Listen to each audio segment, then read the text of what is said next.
Welcome. In front of me is the OPPO A17, and today I'll show you how you can capture a screenshot on this phone.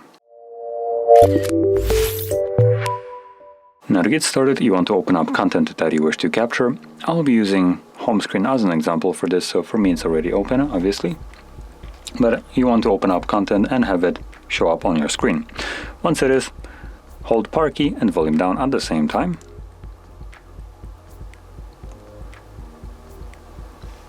There we go.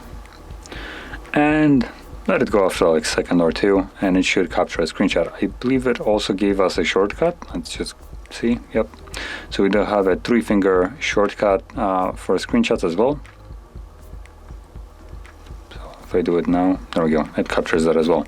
Now once you do, you have two options: share and a long screenshot, meaning if you have content that can be scrolled down, you can enable that and it will continuously scroll down and capture a longer and longer version of this same image.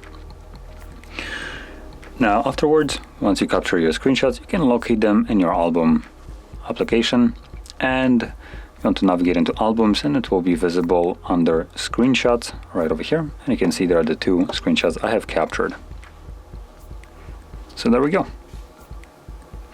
Now if you found this very helpful, don't forget to hit like, subscribe, and thanks for watching.